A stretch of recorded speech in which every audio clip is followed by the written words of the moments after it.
Adam L. Tate, who's our speaker tonight, is a New Orleans native. He's a professor of history at Clayton State University in Morrow, Georgia. Been the chair of the Department of Humanities there since 2015. Received his doctorate from the University of Alabama in 2001, where he had been a student of the great Forrest McDonald. McDonald, as many of you surely know, was one of the most important and influential American historians of the 20th century, certainly since World War II. He wrote numerous books, among them Novus Ordo Seclorum, The Intellectual Origins of the Constitution, which was a finalist for the Pulitzer Prize in 1986, and his We the People, The Economic Origins of the Constitution from 1958. It's widely credited with putting the final nail in the coffin of the old Beard thesis on the origins of the Constitution. These books are now, of course, they must appear in any bibliography on any serious book in the founding era. You'll have to ask Adam for some McDonald stories in the Q&A. You know, he famously told Brian Lamb in a C-SPAN interview that he liked to write in the nude. So you'll have to ask him if he ever showed up in the department there. Forrest McDonald was a remarkably productive scholar over the course of his career, and Adam has certainly followed in those footsteps. I've known a lot of academic historians and can confidently say that none are as dedicated to continually producing serious scholarship in their field as Adam. In addition to his already impressive CV, he always has 3 or 4 more research projects in the works. This is made doubly impressive due to the time and place in which we find ourselves, as institutional support for original research and scholarship just isn't as generous as it used to be. On that CV are many works that, as Simmsians, you ought to know about. In fact, Adam has long recognized Simms as an important figure in Southern and American intellectual history, worthy of serious study. He's written several articles for the Simms Review over the years, but I've heard one Simms scholar in this room remark that his treatment of Simms in his book Conservatism and Southern Intellectuals, 1789 to 1861, Liberty, Tradition, and the Good Society, might be the best succinct statement of Simms's social thought ever published. Maybe it's more than one that thinks that. That book began as Adam's dissertation. It was published by the University of Missouri Press in 2005. It's an outstanding book, which Douglas Ambrose described in the blurb on the back, of course, as excellent. I highly recommend that you get it. If you don't have that book, you're missing out. You have to have that book. Adam's most recent book is Catholics' Lost Cause, South Carolina Catholics and the American South, 1820 to 1861, which was published in 2018 by the University of Notre Dame Press. Here, Adam provides a history of the Catholic Diocese of Charleston and engages long-standing historiographical debates about the place of Catholics and Catholicism in the antebellum South, and in particular South Carolina. This isn't a book review, so I won't get into his thesis here, but you'll have to buy the book for that. But I do strongly recommend that you acquire this one as well, because our man Simms makes several appearances. Most prominently near the end of the book, in his lament at the destruction by Sherman's Union troops of the Ursuline Convent and St. Mary's College in Columbia in 1865. This is instructive of how Simms, as a writer, an intellectual figure, and simply a keen and eloquent observer of his world, can be used as a source to speak to the larger developments of his era, and certainly Adam recognized this in using him here. It's good to see, because one of the primary goals of the Simms Society has been to raise Simms' profile such that scholars in literature, history, and other disciplines might find him a worthwhile source to consult in their work, and Adam certainly did just that. So it's an honor to call Adam a friend and a colleague, so join me in welcoming Dr. Adam Tate.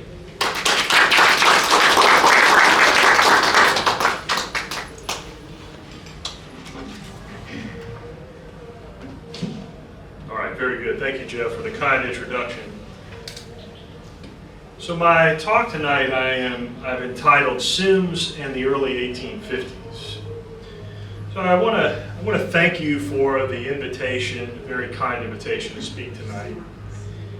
And I hope this talk will provide some food for thought about the constant question of how we as scholars can use Simms in our studies of the American South. In addition, I want to share two ways that Simms has informed my current quest, my current research, to understand the tumultuous decade of the 1850s. So usually the history of the 1850s in America has been told exclusively from the point of view of the sectional crisis regarding slavery in the territories. And of course there are good reasons for that focus, but the 1850s was a chaotic decade that is hard to wrap one's mind around.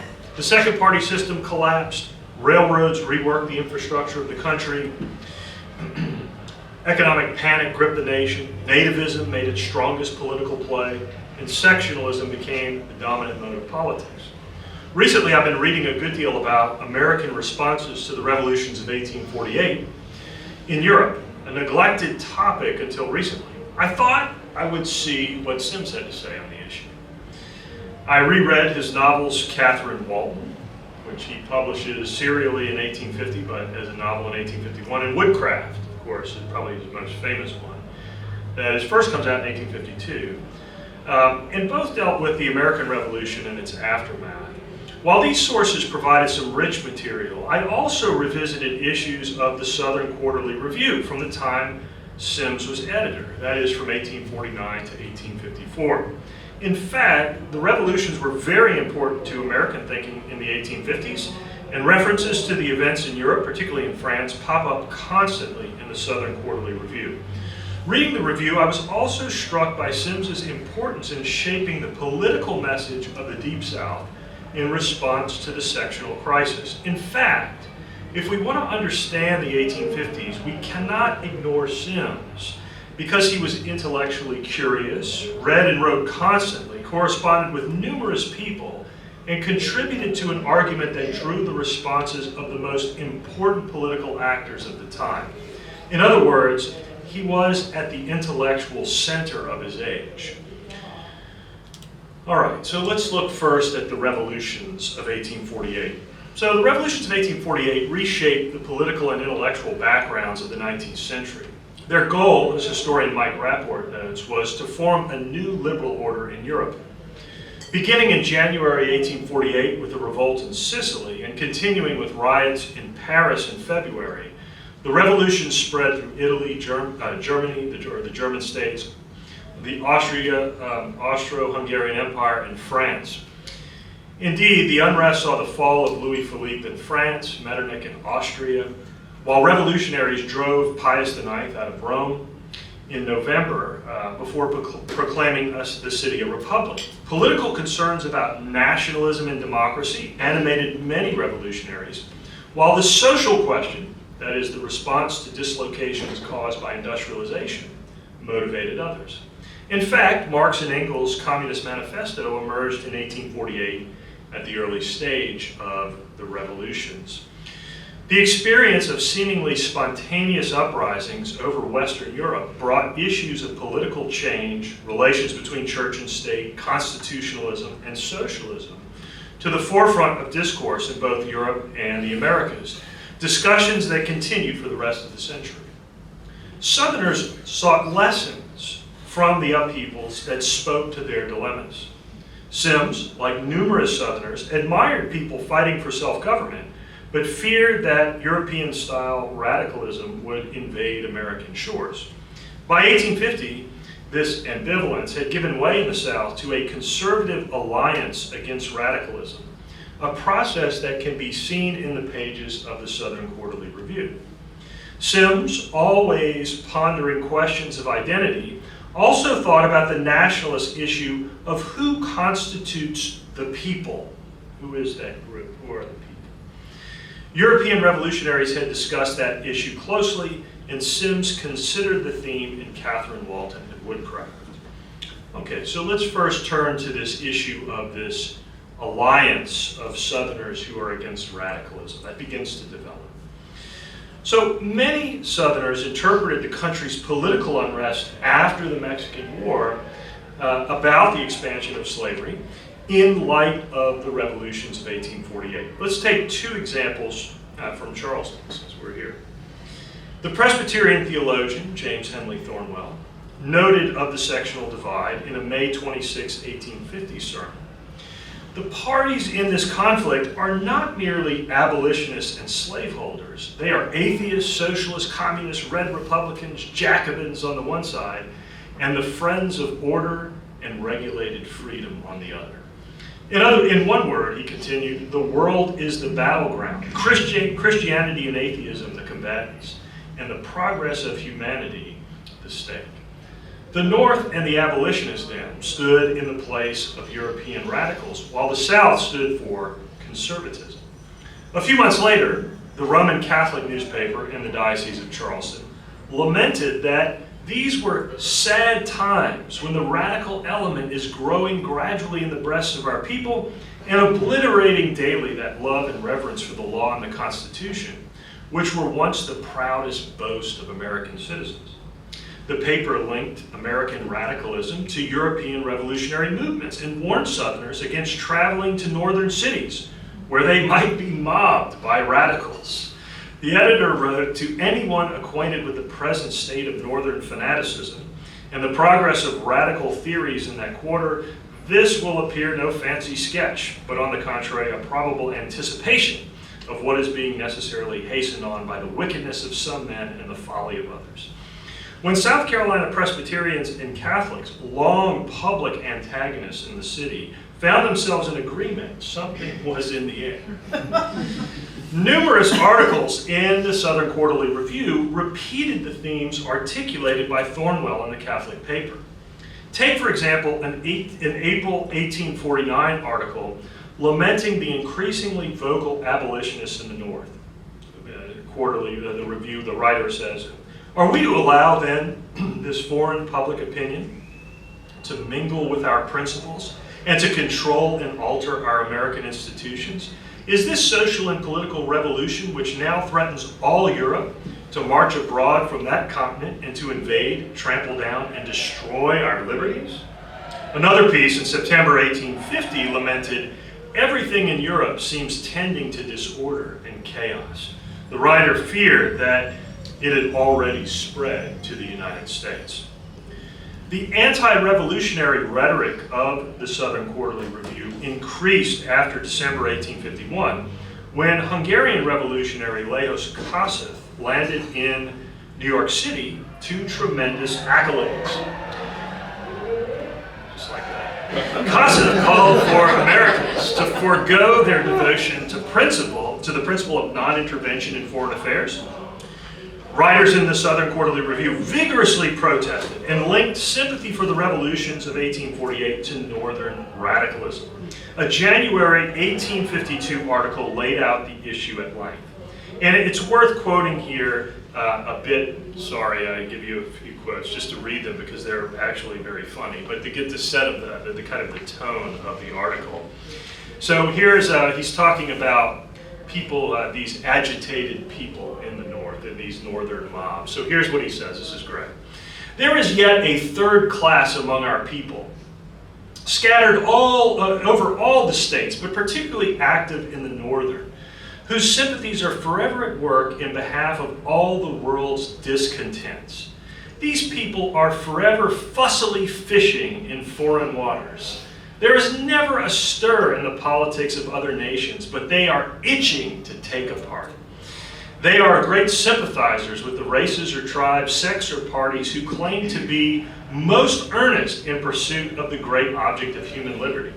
This liberty being construed to mean a certain perfectibility in human affairs and government, for effecting which, as in the case of the Frenchmen, they fancy themselves to have a peculiar gift or endowment. So he says, these types also assume that any revolutionary they ever see or hear about is right. So here's what he says about this. They will sympathize with all sorts of renegades. That was a new word, I didn't see them. Renegades. No matter what their character and objects, if they will only run up the flag of liberty. No questions are asked about the real state of the question. They never disturb themselves by sober inquiry into facts or conditions. He says this to the same, and so here's where he ties it to the South, to the same benevolent class and blessed temper we owe the perpetual efforts against the slave institutions of the South, the rule with them being invariably hostile to the ruling power. They are for overturning rule, degrading authority until chaos shall come again.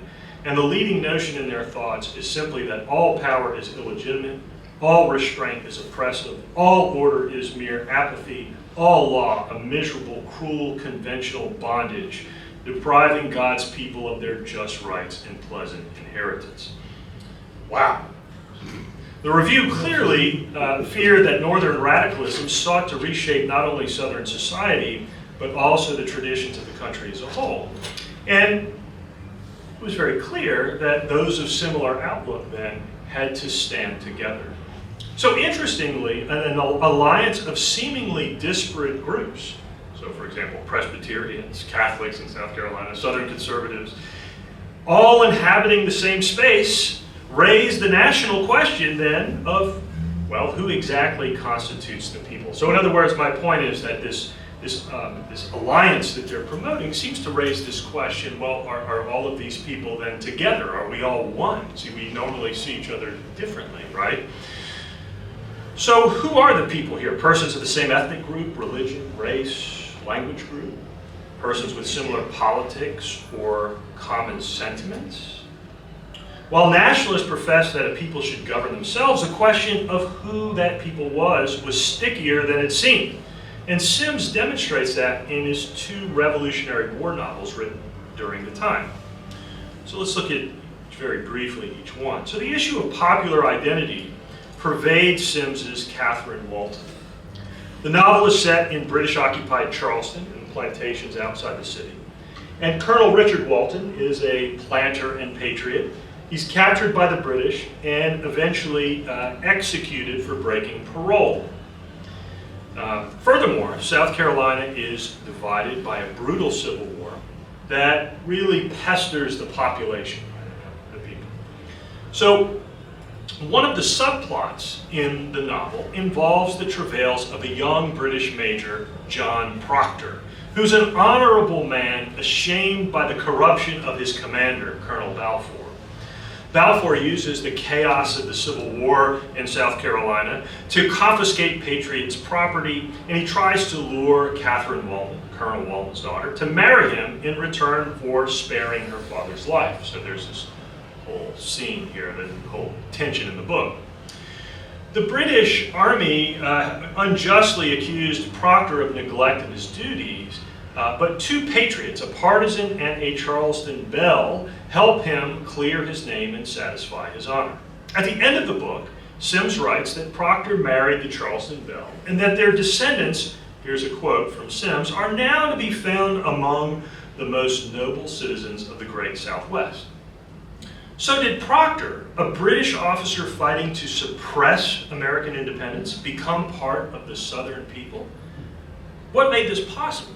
Marriage to a Southern patriot, honor, common sentiment. There are other discussions in the novel of patriots and loyalists in Charleston. Each accuse the other of betraying their people.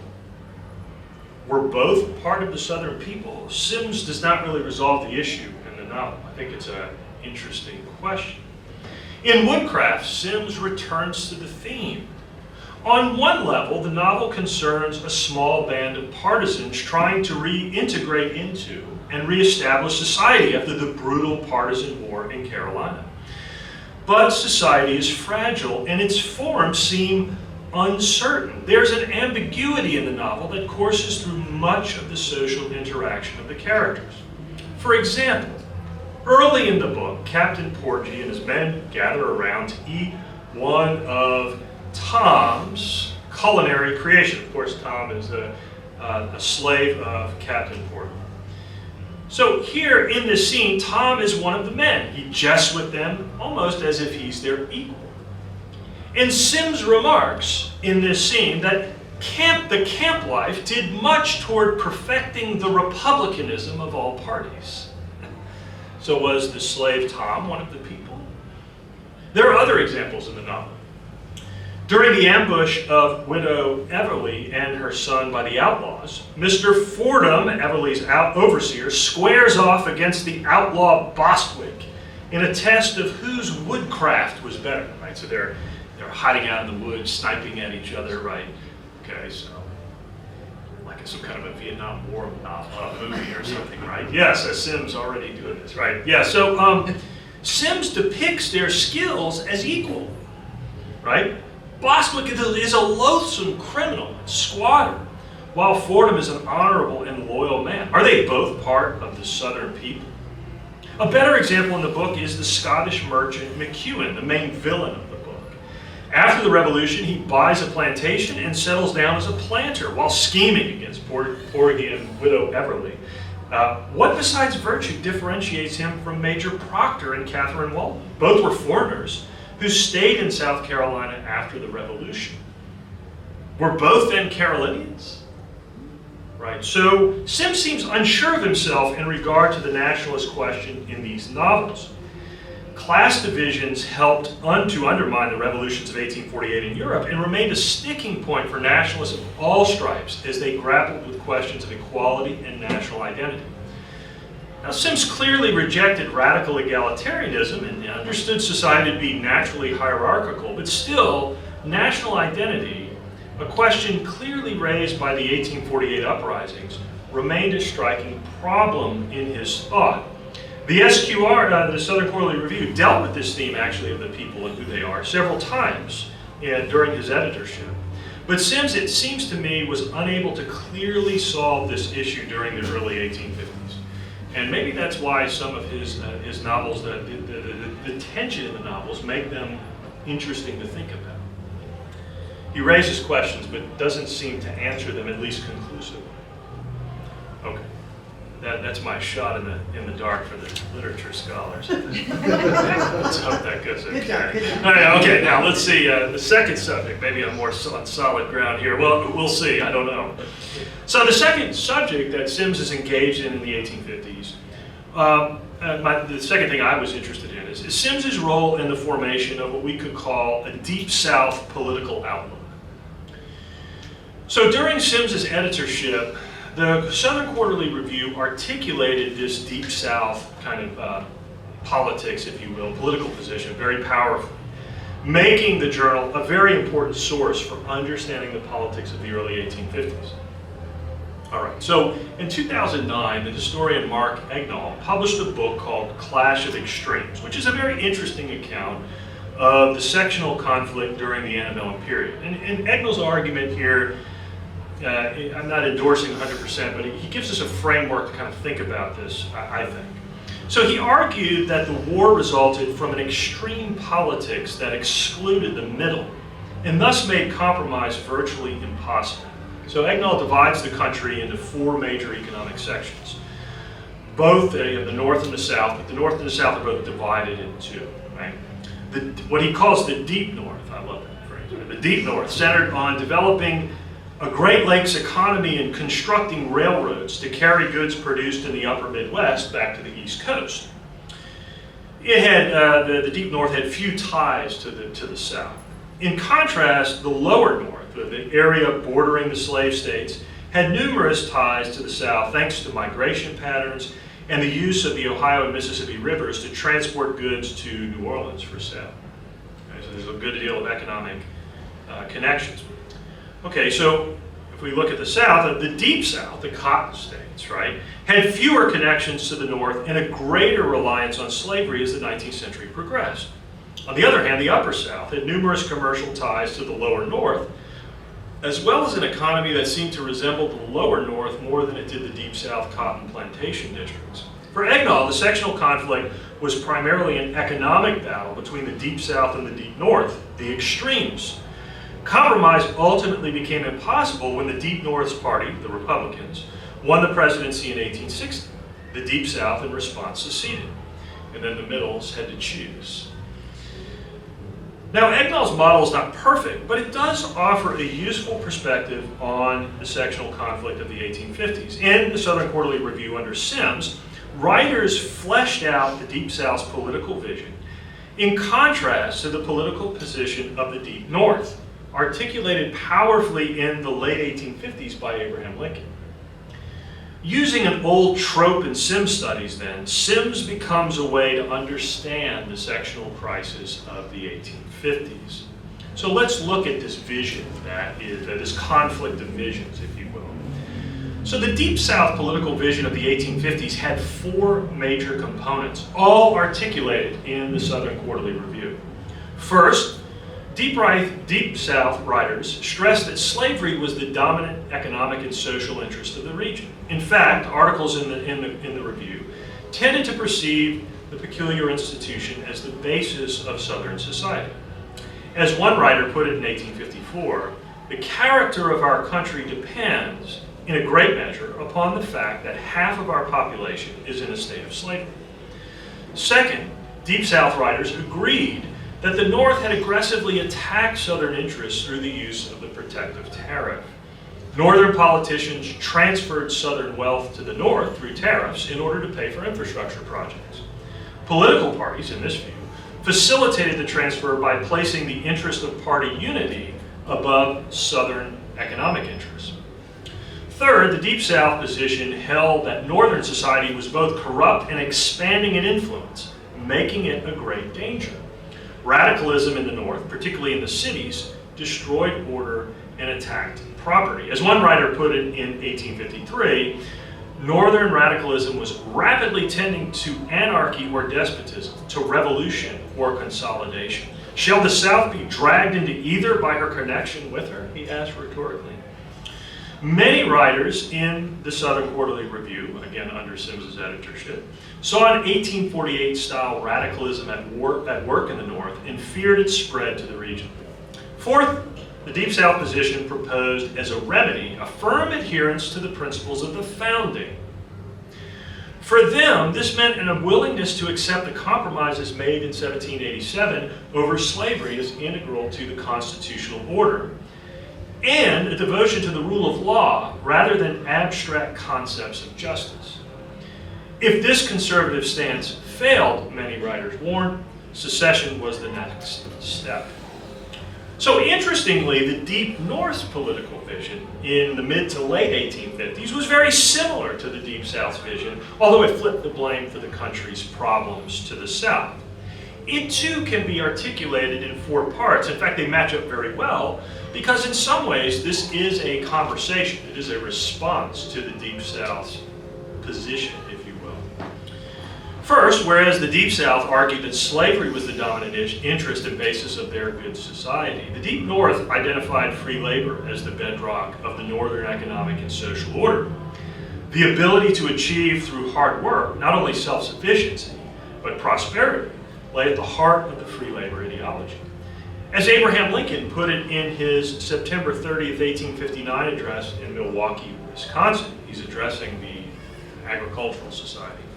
The prudent, penniless beggar in the world labors for wages a while, saves a surplus with which to buy tools for land or land for himself, then labors on his own account another while, and at length hires another new beginner to help him. This, say its advocates, is free labor, the just and generous and prosperous system which opens the way for all, gives hope to all, and energy and progress and improvement of condition to all. Secondly, Deep North writers identified an aggressive slave power that sought to spread the institution through stirring up foreign wars and through control of the Supreme Court. Again, Lincoln used this rhetoric to condemn the Mexican War and later the Dred Scott decision, which he interpreted as a means to spread slavery throughout the North. As Lincoln argued in his Cooper's Institute address in February 1860, holding as they do that slavery is morally right and socially elevating, they cannot cease to demand a full national recognition of it as a legal right and a social blessing. The Democratic Party, in the eyes of the Deep North's Republican visionaries, facilitated the control of the country by the slave power. Third, the Deep North position held that Southern society was fundamentally corrupt, and thus, if spread to the West or North, would debase the country further. Southern society, in this view, was an aristocracy where the rich ruled through personal influence and force rather than through law. Think how Lincoln consistently portrayed secession as anarchy. He says this numerous times, despite the orderly legal process advocated by the southern states that seceded.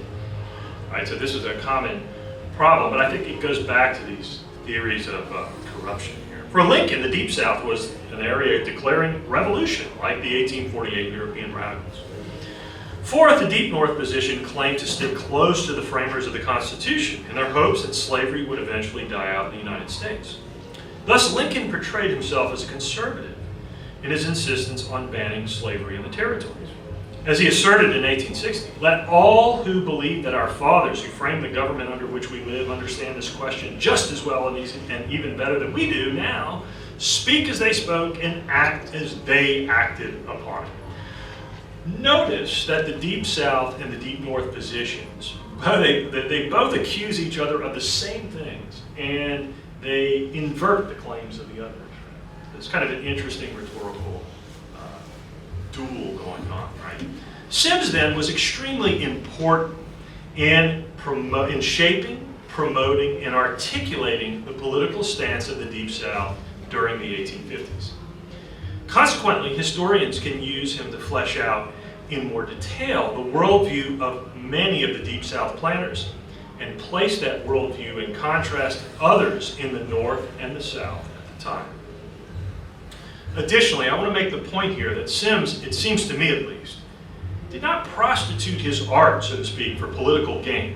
His artistic vision emerged from his lived experiences in the South. Of course, this is exactly how Simms thought good art was made. It grew from the lived experience of a culture.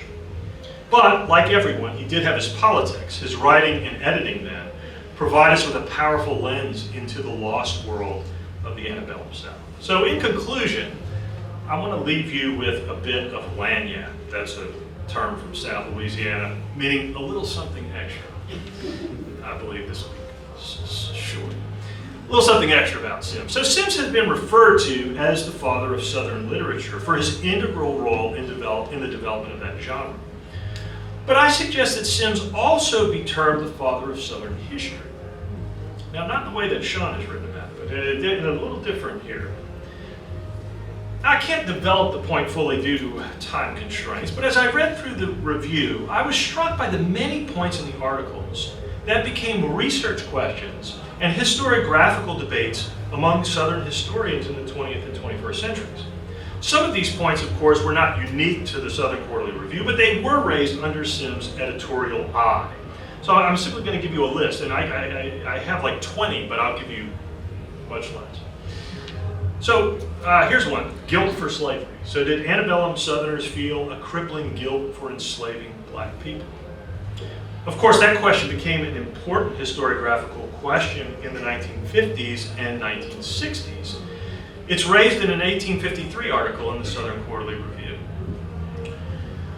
Another one, the comparative treatment of slaves and free laborers. Of course, this is a stock issue in the polemical literature on slavery during the antebellum period. In other words, it's not unique to the Southern Quarterly Review. But it became a significant historiographical controversy upon publication of Time on the Cross in 1974. The Southern Quarterly Review dealt with this issue several times under Simms' editorship. Another question, what was the basis of antebellum Southern culture? Well, this is a perennial question among 20th century Southern scholars. Anybody who does Southern lit or Southern history has read numerous books about this. Southern Quarterly Review raises it and tries to deal with it in an 1853 article. The rise of the Southern middle class. So Southern scholars have been interested in the question for some time. Eugene Genovese more or less dismissed the issue in the 1960s, but other scholars have retrieved it and written extensively on it. The Southern Quarterly Review raised the issue in an 1854 article. The relationship of the Constitution and slavery. Well, of course, William Lloyd Garrison, right, had made this a question with his condemnation of the Constitution as a covenant with death. But 20th century scholars, and continuing today, have written extensively on this question. How central was slavery to the writing of the Constitution? The issue was raised in the Southern Quarterly Review, actually, in an 1849 article. The importance of slavery economically, especially in terms of property values. So many scholars have demonstrated that one of the ways slavery functioned as an important part in the antebellum economy was planters used slaves as collateral for debts. And so the issue of banning slavery in the territories, as some scholars have argued, could destabilize the price of slaves and thus seriously impact Southern investments. This point was raised in the Southern Quarterly Review in an 1851 article. Was slavery a drag on the Southern economy? Of course, the free labor position in the 1850s said it was. Thus, the Southern Quarterly Review dealt with that as well in an 1854 article. But this too became a huge scholarly question in debate in the 20th century. Finally, there are numerous discussions of paternalism, the interests of non-slaveholders in the institution of slavery, in the composition of Southern society, the different classes and such, that reflect 20th century debates. Simms then had his hands, or maybe I should say his mind, on the major questions of Southern culture and Southern history that still intrigue thoughtful people today. It's rare to find someone involved in such breadth and depth in the major cultural questions of a country. While some of his answers to these questions may seem simplistic and some problematic, others demonstrate real depth of thought and can still stimulate our thinking today. Simms's penchant to continue to inspire deep thinking about the United States and its peoples is why I'm sure we're here tonight. Thank you.